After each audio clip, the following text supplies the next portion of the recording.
Eu tenho prestado atenção, senador Paim, que ultimamente tem se repetido como se fosse um mantra, que não dá para entender isso de vozes das mais fulgurantes lideranças do Partido dos Trabalhadores, o clima de ódio que se estabeleceu no país.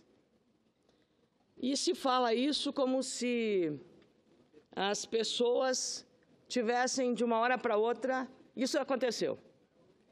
Nada, senador Paim, nada. Eu ouvi essa palavra também, porque eu estava num compromisso fora, ouvindo o pronunciamento de Vossa Excelência, lembrando Getúlio, seu pai, getulista. E na vida, na natureza, na política, nada acontece por acaso. Nada, nada, nada, nada. Toda ação corresponde a uma reação. E é exatamente por nada acontecer por acaso que é preciso refrescar a memória dessas lideranças de quem semeou ódio. Quem semeia vento, colhe tempestade. O que se planta, se colhe. Se coloca uma boa semente na terra, a planta vai nascer saudável e se vai colher um bom fruto. Mas se planta uma má semente, ela ou não vai nascer, ou vai morrer, ou vai nascer uma erva daninha. É assim. A natureza, a política e a nossa vida é assim. Então, a palavra ódio, senador, e eu estava recapitulando um documento muito interessante, uma palestra de uma das vozes mais autorizadas, porque uma intelectual muito respeitada dentro do PT, a professora, a filósofa Marilena Chaui. Ninguém discute a relevância que tem ela como ideóloga do Partido dos Trabalhadores. Na comemoração dos 10 anos de governo do Partido dos Trabalhadores, ela fez uma palestra que está disponível no YouTube para quem quiser ouvir. E eu estou ouvindo todas as palavras da professora Marilena. Eu achei que era necessário, senador Paim, trazer isso aqui. Não é só por razões teóricas e políticas. É porque eu odeio a classe média. É o que ela disse. A classe média é o atraso de vida. A classe média é a estupidez. É o que tem de reacionário, conservador, ignorante, petulante, arrogante, terrorista. É uma coisa fora do comum a classe média. Então, eu me recuso a admitir que os trabalhadores brasileiros, porque eles galgaram direitos, conquistaram direitos, esses direitos foram conquistados por 20 anos de luta, 20 anos de luta, fora os 500 anteriores de luta e desespero, e dizer que essas lutas e essas conquistas fizeram a gente virar classe média de jeito nenhum, de jeito nenhum. A classe média é uma abominação política, porque ela é fascista. Ela é uma abominação ética, porque ela é violenta. E ela é uma abominação cognitiva, porque ela é ignorante. Fim. Precisa dizer mais, senador Paim? Não, não precisa dizer mais. É a voz de uma das ideólogas do Partido dos Trabalhadores. Então, você ouve isso, e é você, eu, classe média, senadora do Rio Grande do Sul, que estou espalhando ódio? Que clima é esse que foi criado no Brasil? Por quem? Convenhamos, é preciso rever a história, ouvir esses discursos. Quem é que está semeando o ódio? Agora há pouco aqui se estabeleceu um debate, e veja só a classe média. Eu recebi mais um folheto da Frente Brasil Popular. Então, a classe média, dependendo da situação, interessa, mas dependendo não, como no pronunciamento da professora Marilena Chaui. A classe média é abominável, é odiosa, é ignorante. É isso que está dito aqui por ela mesmo disse com a sua voz. Ela é arrogante à classe média, palavras da professora Marilena Chauí. Mas aí, nesse folheto aqui, tem uma historinha para dizer que o impeachment é golpe, e aí conta um pouco essa história de retirada de direitos.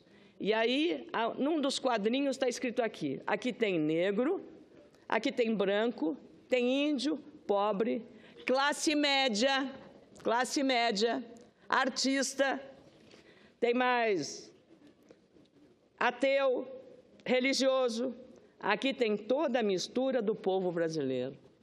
Aqui tem toda a mistura do povo brasileiro. Então, quando fala tudo isso que disse contra a classe média, a professora, mas aqui no folheto, do mesmo grupo da professora Marilena, serve a classe média, para engrossar as fileiras, como se toda a sociedade brasileira agora, especialmente falo da classe média, que é a classe média que sustenta o país, trabalhando junto com todos os trabalhadores. E grande é o país que faz emergir uma classe baixa, de salários baixos, classe C e D, para a classe média, para poder viajar de avião, para poder desfrutar de uma vida melhor, para comprar um carro, para ter uma geladeira nova. Quem é a pessoa que, de sã consciência, negaria esses valores? Qual é a pessoa que, de sã consciência, por mais má que fosse, negaria esses direitos? E também a relevância de um estadista trazer para a classe média essas pessoas lá da classe C e D, da classe D para a classe média. É isto que nós estamos, este clima teve uma razão, teve uma origem, e a origem está aqui, nestas falas, que diz todos os impropérios. É inaceitável.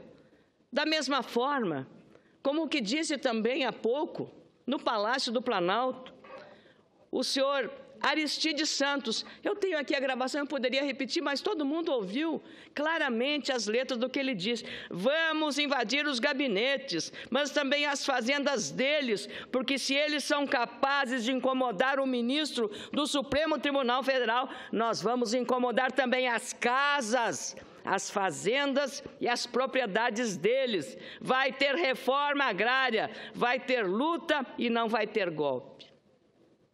Agora eu quero dizer que, embora o senhor Aristides Santos tivesse, no dia, agora em abril, falado em nome da CONTAG, a Federação dos Trabalhadores da Agricultura do Rio Grande do Sul, cujo presidente é Carlos Joel da Silva, a FETAG é uma das entidades mais respeitadas no Rio Grande do Sul pela responsabilidade que tem. E sabe o que falei com ele? Se ele concordava com isso, ele me disse: senadora, nós na FETAG, no Rio Grande do Sul, e também na FETAG, ou na FETAESP de Santa Catarina, ou também da Federação do Paraná, dos Trabalhadores Rurais do Paraná, nós queremos reforma agrária na lei, com a lei, com a cobertura da legalidade. Não é na marra, não é com violência, não é matando, fazendo exatamente aquilo que contraria o dispositivo legal, que é exatamente o Estado de Direito. Então, eu quero dizer, agradecer até o consolo que o Carlos Joel da Silva, o presidente da FETAG, falou claramente. A posição da FETAG não é esta. E também vão cobrar da CONTAG por esse discurso explosivo e inflamado, eu diria incendiário até, de intimidação, de levar medo à área do campo, já tão conflagrada quanto está. Então, disse ele, a palavra, nós defendemos a reforma agrária dentro da lei, e as palavras dele criaram um grande constrangimento em nós. E essa entidade é tão importante que os últimos 2 presidentes da FETAG, Elton Weber, É um destacado deputado estadual eleito porque os trabalhadores e a sociedade gaúcha os respeitam. E Heitor Chu se elegeu deputado federal de destacada atuação aqui. Então, essa entidade tem uma prestação de serviço com os trabalhadores rurais do Rio Grande do Sul inestimável e respeitada enormemente. Mas essa entidade, a FETAG, se sentiu constrangida com as palavras ditas pelo Aristides Santos dentro do Palácio do Planalto e sem nenhuma admoestação. Não é com violência. O que ele está fazendo exatamente é provocar violência, e a violência é provocada também por ódio, por conflito. Não é isso que nós precisamos. Eu não sou uma senadora do quanto pior, melhor. Aqui no Senado me conhecem, sabem da minha disposição, mas nós não podemos tapar o sol com a peneira. Estamos levando para uma situação que é impossível você ter hoje condição sequer, porque você faz um discurso na direção como faz o Paim, por um entendimento, por uma conversa. Dali a pouco sobe outro aqui na tribuna e é uma xingação danada, como se aqui ninguém prestasse a não ser este grupo. Então, eu penso, senador Paim, que nós tenhamos coerência nas nossas posições, ou nós temos que mudar uma série de coisas. Me permite uma parte, senadora Ana Com muito Amélia. prazer, senadora Gleice. Então, nós precisamos colocar e separar o joio do trigo. Nós precisamos ter um jogo claro de palavras, de coerência nas atitudes, na pregação e nos atos que fazemos. Não adianta vir com esta conversa. Nós temos que mostrar quem espalhou, quem semeou o ódio na sociedade brasileira. E aqui está claro, a classe média é tudo isso, que, na visão da professora Marilena Salles. Claro, eu também vou dizer que não é isso que os petistas todos pensam, senadora Gleice. Tenho certeza, porque conheço muitos petistas, como a senhora, por exemplo, que eu duvido que Vossa Excelência concorde com o que está dito por ela, que odeia a classe média, que a classe média é ignorante, que ela é fascista, que ela é conservadora, que ela é tudo isso que ela falou. Eu tenho certeza. Conheço o senador Paim, conheço vários, Walter Pinheiro, que deixou o partido, muitos, Jorge Viana, muitos senadores, muitos políticos do seu partido, no Rio Grande do Sul, Olívio Dutra, uma pessoa respeitadíssima. Eu sei que não endossam essa agressiva definição da classe média, agressiva e com um tom odioso de divisão de classes. Mas quem semeia vento, colhe tempestade. Concedo a parte, com muito prazer, a senadora Gleice Hoffmann. Obrigada, senadora Ana Amélia. A professora Marilena Chauí é uma filósofa, né? Filósofos têm livre pensar. Eu não sei qual foi o contexto e qual foi o evento que ela estava em que falou isso. Então, não me cabe aqui fazer nem a sua defesa e nem a sua acusação. E a filosofia é isso, é o livre pensar. Se nós formos pegar filósofos que têm outras origens, nós vamos também ver manifestações violentas. Podemos pegar na história vários que se manifestaram assim. Aliás, se a gente for pegar, senadora Ana Amélia, as manifestações de violência que nós temos hoje na política, nós temos de parte a parte. Então, sobram exemplos para a esquerda, sobram exemplos para a centro-direita. Eu lembro aqui, por exemplo, de um episódio que me deixou muito chocada, que foi o velório do nosso ex-senador Zé Eduardo Dutra. Quer dizer, o José Eduardo Dutra morreu, foi feito o velório dele, e o velório foi invadido com um monte de panfletos contra o PT, pessoal dizendo que petista bom era petista morto, quer dizer, não respeitando a dor naquele momento.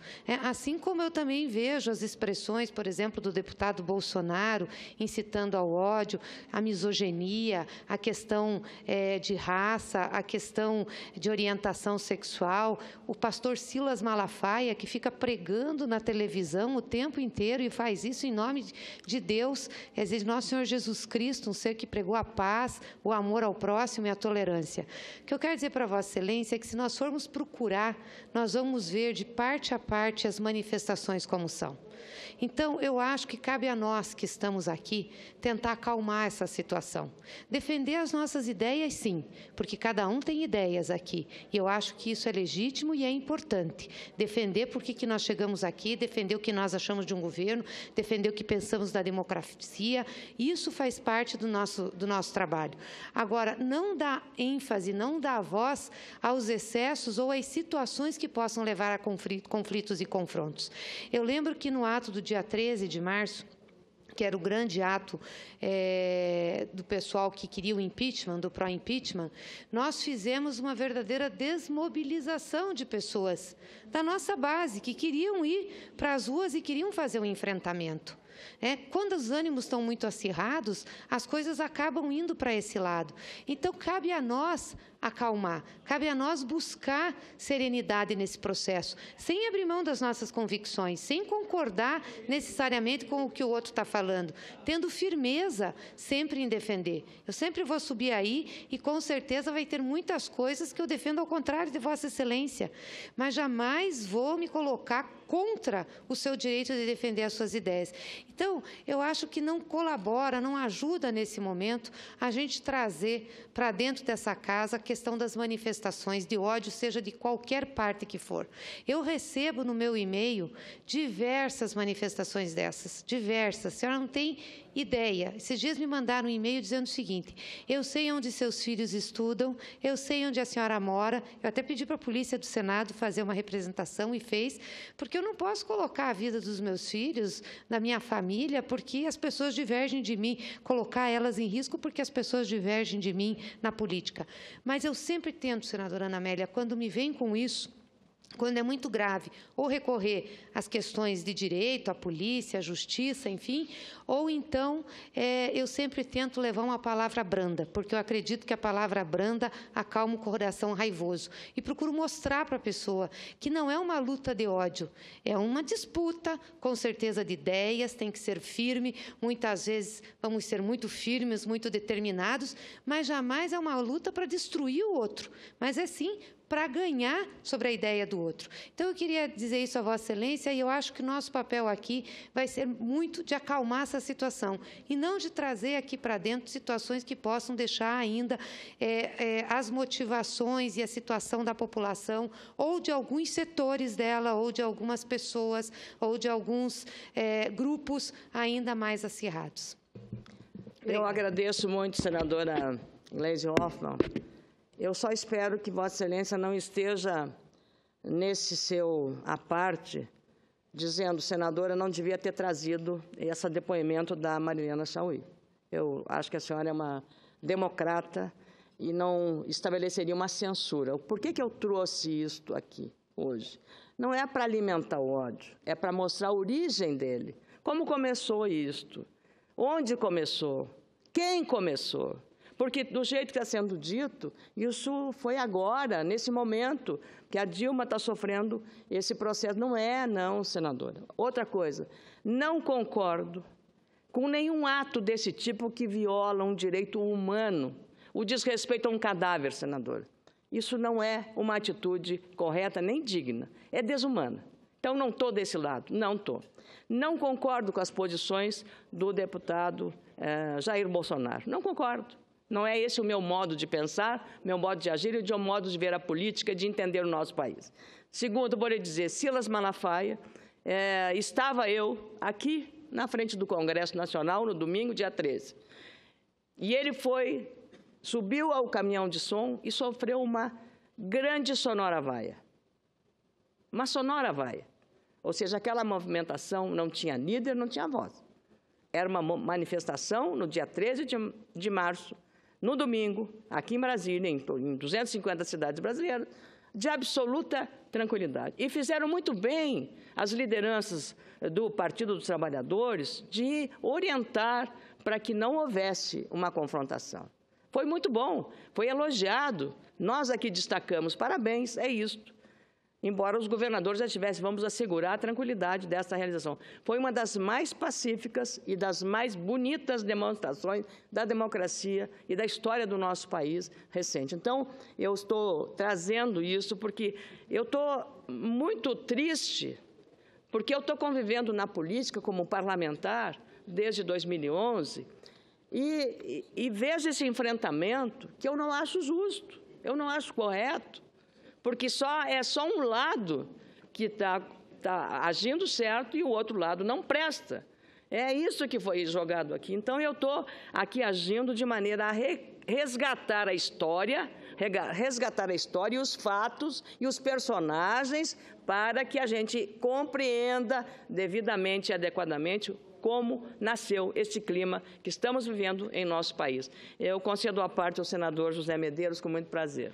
Senadora Ana Amélia, meus parabéns pela sua fala, principalmente porque Vossa Excelência vem trazer aqui na tribuna do Senado, pela TV Senado, uma TV que vai do Oiapoque ao Chuí, que está em todos os rincões desse país, e muito importante sua fala porque esclarece, ela é uma fala esclarecedora. E o depoimento da filósofa Maria Helena Chauí, muito mais ainda, Vossa Excelência, trazer, porque robustece a sua fala, dá fundamentos, não é só a senadora que eventualmente está na oposição que está falando, mas está aí a própria fala dela, porque o Partido dos Trabalhadores, eu tenho dito, se esse governo não fosse do Partido dos Trabalhadores, com a competência que o Partido dos Trabalhadores tem para fazer factoide, para fazer oposição, esse governo já tinha caído faz tempo.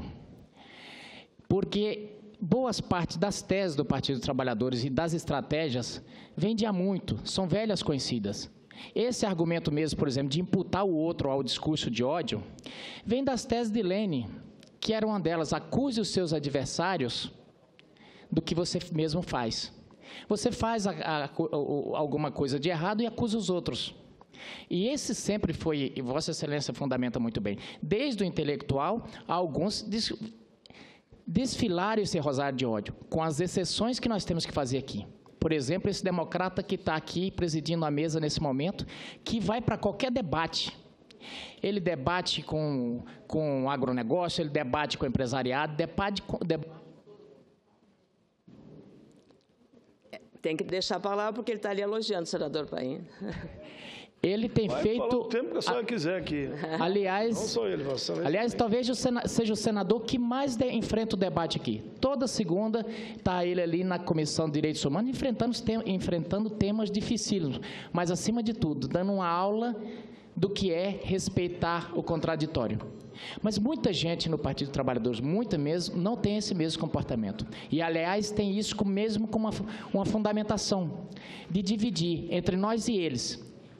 Eu diria que petistas de alta plumagem gostam desse discurso porque ele cria meio que monstros imaginários que passam a ser combatidos. E aí divide o Brasil. E aquela velha máxima também, dividir para governar.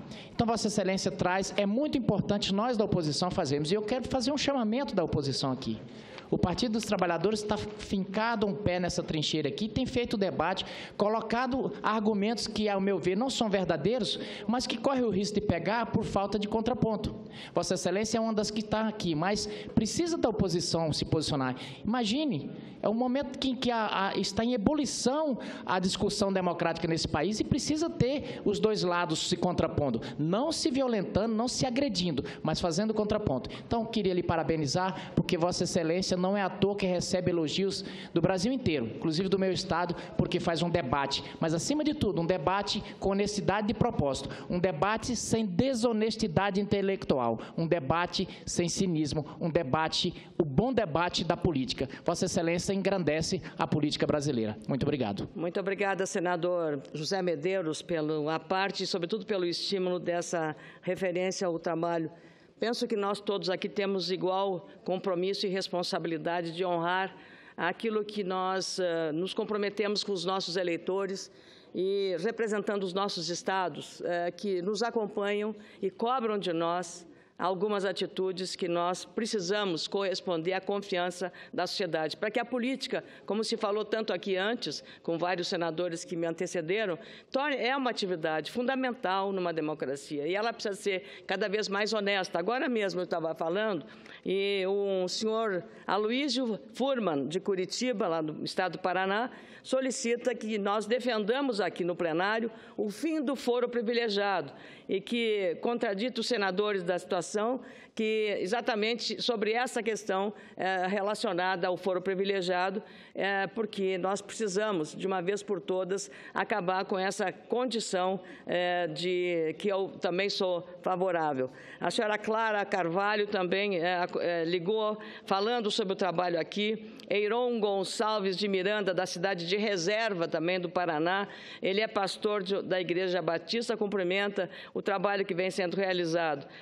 Juscelio da Silva, até ele pede um minuto de silêncio no plenário, em razão da crise que o país está vivendo. Veja só como eles têm uma forma de ver a situação. Juscelio da Silva, de Brasília, Distrito Federal, também fala sobre isso. Iracema Queiroz, também de Brasília. E agora há pouco recebemos também de Barbacena, Minas Gerais, Nilza Maria de Freitas Dias, falando também sobre toda a crise política que o Brasil está vivendo. E recebi a visita pessoalmente do casal aqui, Sueli Sônia de Jesus e Valdir de Jesus, da Bahia, que vieram acompanhar aqui a TV Senado. E lembrando apenas, nesse contexto que eu estava falando, sobre o clima de estabelecer a cisânia, a divisão, o confronto entre as pessoas, a declaração do presidente da CUT, que diz: nós vamos acabar com o juiz Sérgio Moro. Eu acho que são declarações que não ajudam a construção de uma saída para a crise, ao contrário, apenas agravam. E é por isso que é preciso que a gente lembre aqui dessa responsabilidade que todas as lideranças do país, não apenas senadores e deputados, mas todas as lideranças de entidades de classes, dos movimentos sociais têm neste momento delicado que nós estamos vivendo. Muito obrigada, presidente Paulo Paim.